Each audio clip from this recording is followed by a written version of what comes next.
Alright, so we as a fandom have a problem. A small problem, but still a bit of a problem concerning the archetypes that are in Fire Emblem games. Because I think sometimes we take it a little bit too far. I'm saying sometimes because honestly, this is not the biggest problem in the world or in the fandom or anything like that, but I do think it's worth discussing or dedicating a video to. So, Fire Emblem games often reuse ideas, and we as a fandom have decided to name archetypes after them. For example, oftentimes you get an early pre-promotes for the Paladin. They'll start off really strong, but then as the game goes on, they kind of fall off. We call that a Jagan. Sometimes we get a really under-level unit, and they start off really weak, and you get them late in the game, but if you level them up a lot, you know, they start getting really strong, and then eventually they'll surpass your other units. This is what we call an est. Sometimes very late in the game, you get a unit, they are really, really strong, and the general purpose seems to be to help your other units if they're somehow on a level for endgame, because they're really strong, but you only have them for like one chapter. And sometimes in the early game, you get Cavaliers and they're red and green. That's the extent of the Christmas Cavaliers, basically. And this is all well and good, and I think to an extent, having these archetypes is helpful because it allows you to communicate certain ideas faster to other players, whether they're seasoned or whether they're new to the game. For example, if you see a new player playing and they're crushing everything with their Marcus, you can tell them, hey, Marcus is a Jagan, which means they're very strong right now, but you should probably also train up some other units because Marcus alone, he can beat the game, but it's not the easiest nor the most fun way to do so. So you should try to feed some XP to other people too. And that idea of a Jagan is communicated very succinctly by saying, hey, they're a Jagan, and if they go to play another game, you can say, well, in this game, Titania's a Jagan, or you can say, Soth is the Jagan of this one. So you can get across an idea very fast. Same goes for Est. If someone sees like Nino, for example, you can say, hey, they're kind of like an Est. They join late, but they have high growth potential. They just take a lot of work to get there. All well and good. The Gotos, also very helpful. This is less helpful idea-wise. Like, you could say, hey, Athos is your Goto character, which means he's really, really strong, but you only get him at the end of the game. But by the time you're saying that, they're probably kind of figured it out for themselves. Probably. So you don't really need to communicate that idea. All well and good. Where does it go wrong then? What's the problem? Well, the problem is when... Well, let me just show you. This is the problem. 74. There are 74 discussion topics on the Fire Emblem Fandom wiki, also known as the Pitfall wiki, about whether this archetype fits into a thing. I'm just going to pick one at random. Is Erika a Malleus? Are there Draug and Ava archetypes? Is Conrad a Goto? Is there a Claire archetype? Sophia and Zeiss are Ests? Riz, Ethlyn, or Lana archetype? What are these for? What is the point? If the point is just I want to have some fun discussion with my fellow fans about whether this character fits into this archetype, sure, go right ahead. You have my blessing. I don't really care. This is all fine. But, you know, this is a wiki. I feel like a part of this is people wanting to invent a box that they can fit characters in, and sometimes it just doesn't work out. Shall we read one of these? I actually haven't done this in advance. Let's read, is Erika a Malleus? Some people may not know it, but in Sacred Stones, Ayas in his death quote refers to Renee's tactician as a female.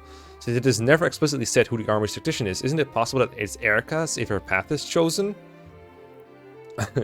So, Malleus, for those of you who don't know, is the tactician, Marth tactician in the Shadow Dragon games.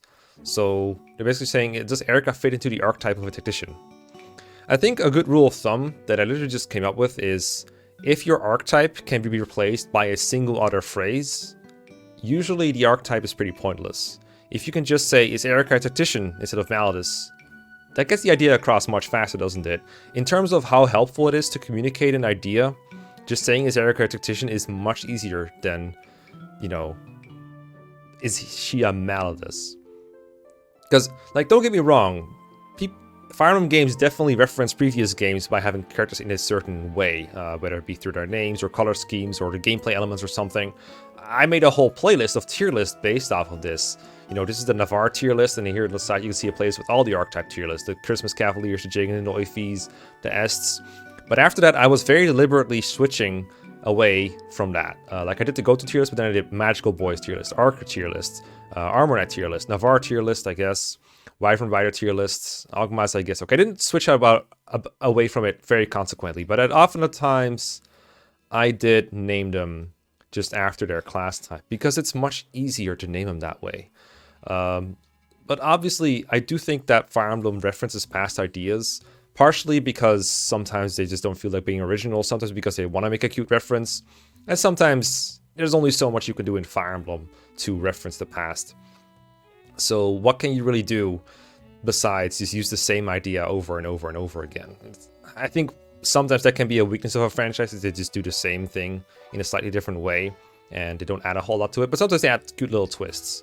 So take, for example, the Navarre archetype.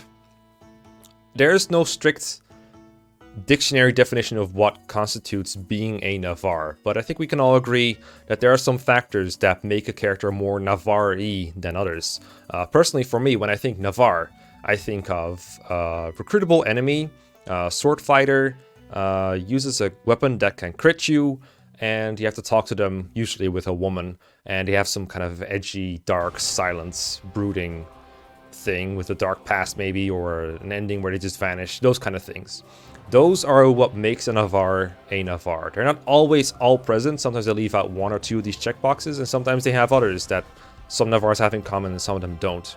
That's the cool thing about these kinds of characters, is you can't define them exactly. They're just kind of, you know this one, you know when you see it, right? So if you look at these characters, most of them fit here. This is supposed to be Dean. I put the wrong portrait here for anyone wondering. So this is Atlas, but it's supposed to be Dean from Gaiden. He's a enemy member now with the Brave Sword, which is basically Killing Edge. And like all these characters have Killing Edges. Navarre, Ryoji, obviously, Samto. Ira doesn't have a Killing Edge, but she does have Astra. Shiva has a Killing Edge. True doesn't have a Killing Edge, but he does have a Silver Sword, and he is an enemy recruitable Myrmidon. So I thought I'd throw him on here. Rutger and Fear have crit swords. Guy is the same, but Guy's not recruited by a woman. He's recruited by Matthew. Fear's recruited by Noah. Jafar does have a Killing Edge. He's not an enemy in gameplay, but he is your enemy in the story. So there's kind of little variations in there. Zhark isn't even an enemy Myrmidon in FE10, other than, you know, when everyone is an enemy in FE10. Longku is never really your enemy, although he's technically from the side that you have fought previously. Ryoma's only your enemy if you play Conquest, but he's never your enemy in gameplay when he's recruitable. I guess unless you count Revelations in some way. Felix is only your enemy when you can't recruit him. I guess if you recruit him from another house, he could be your enemy. But it's like, it dances around it, but they do have other things in common. I think I just put Ryoma on there because he's red, and Felix because Three Houses just doesn't really obey Fire Emblem archetypes. So you have to be a little bit creative. I don't think these are actually all strictly Navarres. I just think they're all close enough to where I was like, I'm comfortable putting them in the tier list. And really, I didn't really want to make a Navarre tier list as much as I wanted to rank the Myrmidons and Swordmasters in this series. Not even all of them. There's a lot that I've left out. I could have easily put someone like Karel or Harken on there if I really wanted to. I just wanted to rank sword characters.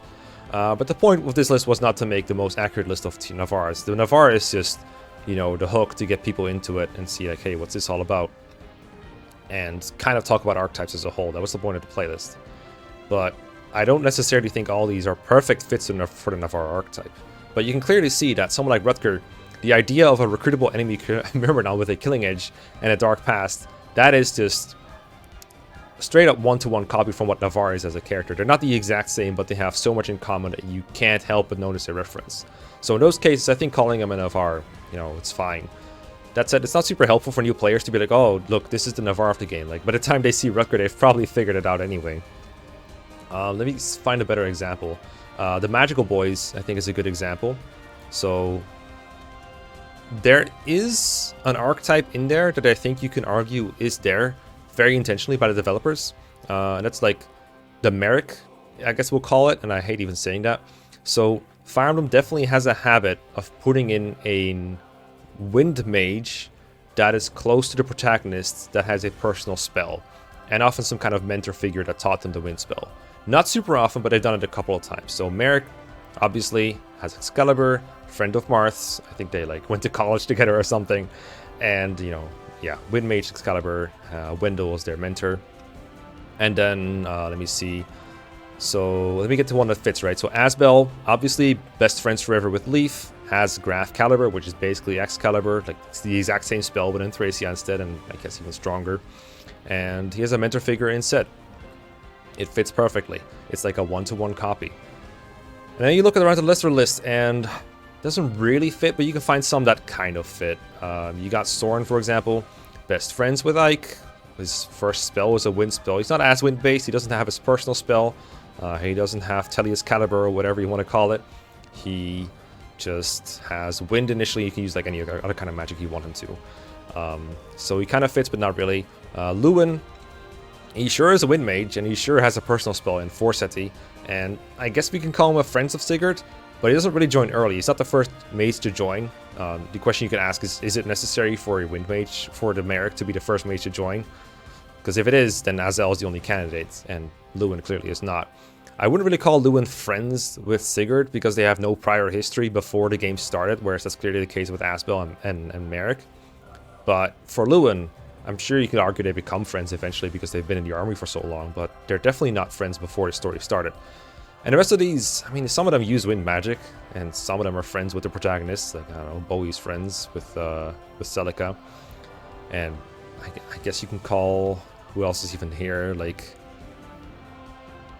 yeah, none of them really fit that well, do they? But they're still early mages, and that, I think, is the more helpful archetype here. Fire Emblem often gives you an early mage, because of course they do. They're not just going to give you 6 archers to play with. They'll give you like 5 calves. It's FE6 or FE1. That's the other thing, is like FE6 just rips off FE1 with everything, so the archetypes are very easy to find there. But outside of that, you'll find it very hard to fit a character's cast all the way into archetypes that fit the entire series history previously. But you can see with mages at the very least, they didn't really copy Merrick all that accurately. The Navarre tier list is way more...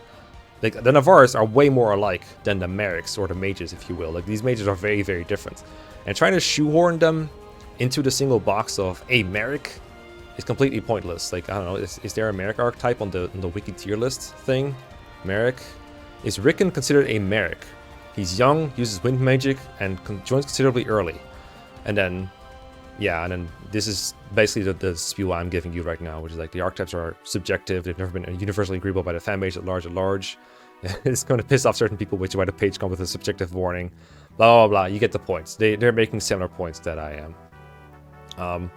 But what I would like to ask is, why do we need to fit Rickon into the box of a Merrick? Why can't he just be an early mage, just like Muriel? Why does it matter that we call him a Merrick? If you enjoy having these kinds of discussions, you know, knock yourself out. Don't make it too weird, but yeah, if that's what you're into, I can't really blame you.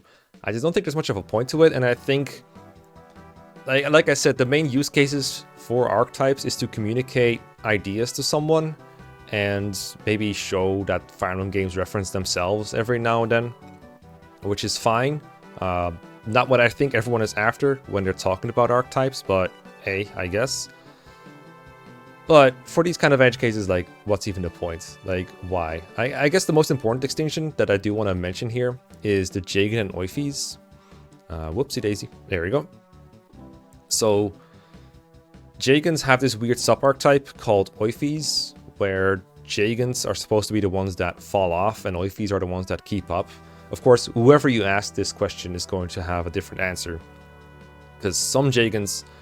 I mean, some people just think the Oifis are the ones that have high growth, so that's pretty much just Oifi, Seth, and Titania. I guess Soth if you want to, but Soth falls off for different reasons. So that's already getting into murky territory. Some people think it's based on if they fall off in gameplay, in which case, I suppose Titania does kind of fall off in Path of Radiance, in a way. Like, I love her and everything, but she does have her weaker points later on, when flyers kind of take over. And I think her strength is insufficient. Seth never falls off. He's the main example that people usually use for an Oifi. Soth, like I said, he has good growth, but his class holds him back a lot in the late game. Dagdar is held back in the late game, but not because his growths are bad. His bases are so good that it doesn't even matter how good his growths are. He just has a lot of trouble with the enemy types, specifically magic enemies. Marcus from FE6 is a prime case of a Jagan that does fall off, but you can still find use cases for him late in the game, especially if you're playing on normal mode. FE7 Marcus does not have very good growths, but he does last pretty much all the way through the game with his bases and then some slight amount of growths. But usually he just needs like 1 speed level up in the first 8 levels, and then he doubles like half the game. And even if he doesn't get that speed level up, he's still fine.